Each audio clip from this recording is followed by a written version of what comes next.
Hey everyone, are you guys doing our Stitch at Home challenge? I sure hope so because it's been sponsored by Kreinik, which means that everyone who's involved gets a really fun bag of bits to use in their piece.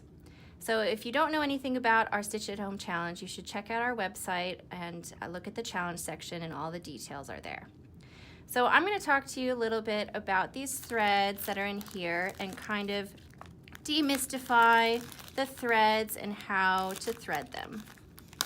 Let's go ahead and open this up and have a look inside at all this gloriousness. Whoop! And every bag is different and has a bunch of different colors in it, and it's super fun. So let's have a look at the different types of threads we've got in here. So some of the threads, like this red one here, are kind of flat, like this. Some of them are round, like this one. And then we've got other round ones of different sizes. And then we've got some nice little stringy ones. And depending on which bag you have, you're gonna have different types of threads. Now these may look a little bit complicated to thread, so let's have a look at some different needles, and I'll talk to you about different ways that you can thread these needles. Okay, so first I'm going to show you a type of needle called a chenille needle. So this one is a chenille number 18, and this one is a chenille number 22. And of course, annoyingly with needles, the higher the number, the smaller the needle, which is the opposite of what you think it's going to be. So again, this is a chenille 18 and this is a chenille 22. So a chenille needle is great because it has a really nice big eye, which is going to make it easier for you to thread these crazy threads we've got here. And it's got a point which allows you to have a lot of control when you're working on your embroidery. We also have a couple other types of needles. So this is called an embroidery needle. That's a number 5, and this is a number 9. And so if you compare those to the chenille needles, you can see it has a much smaller eye, but it still has a nice sharp point to it. Then we have a third type of needle called a tapestry needle. So the tapestry needle has a larger eye, but the tapestry needle is a little bit dull. So if you do cross stitch or needle point, you've probably used this type of needle. The dull end allows it to be really easy to go up and down through the specific holes in order to do counted techniques. But we can also use it for different reasons for doing surface embroidery. So we'll talk more about that in our future videos. So to thread these threads, here let's go ahead and cut a piece off of each one of these so we can try to thread them. So the first thing, if we take the really big needle, the chenille needle, obviously this eye is ginormous, so that's going to be really easy for you to thread. But I'll give you a couple of tips that are going to make it even easier. So one thing I like to do is take the thread and bring it down between my fingers so I almost can't even see the thread. And then I'm just going to place the eye over that spot, and as I slowly open up my fingers, it's just going to magically pop through like that. And of course, having this really big eye helps a lot with that.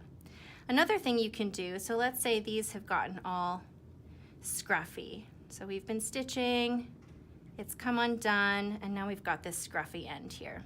So one thing you can do is you can just gather them up again between your fingers so they're nice and tight, and then slowly open your fingers like that.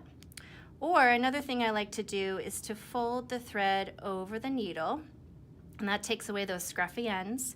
And again, I keep this nice and tight, squeezing between my fingers, and then I slowly open up and it's gonna pop through like that. Okay? So if you really like using needle threaders, you can also use needle threaders. And if you don't have a needle threader, this is a quick, easy trick to make your own needle threader. So I've got this piece of paper here and I've just folded it in half like this. And what I'm going to do is take this through the eye of the needle. Oh, just kidding. First, I'm going to take this through this piece of paper, like that, and then I'm going to push this piece of paper through the eye of the needle, and that's going to pull that through for me nice and easy. Okay, so those are some tricks about threading the needle. And let's try these so you can see with these other threads. So this one is a little bit thicker and a little bit rounder. So if we take it down like this, squeeze it nice and tight, open up, and you can see how easily that's gonna pop through. And this will even work for, so if I go down to this slightly smaller eye with this embroidery needle, this should work with this as well. Da-da-da, magic.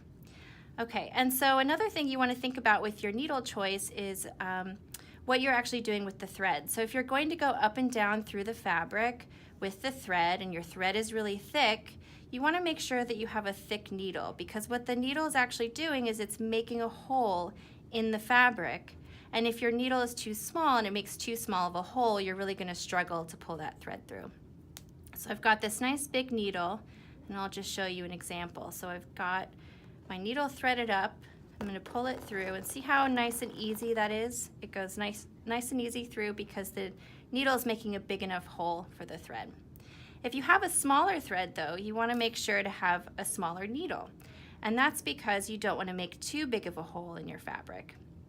So here I am threading this thread. So that one's a little bit too small. So I'm going to switch to a slightly larger needle. No big deal. That goes through nice and easy. Cut off this scruffy end here. So now you can see that's going to make a good size hole for that thread. If I was using a really big needle, then I might make too big of a hole, and depending on what type of fabric you have, the hole may not heal itself really easily if it's too big. So that's a little bit about needles and how to thread the needle, and in the next video we are going to show you some stitches. And we're going to start here with this sample.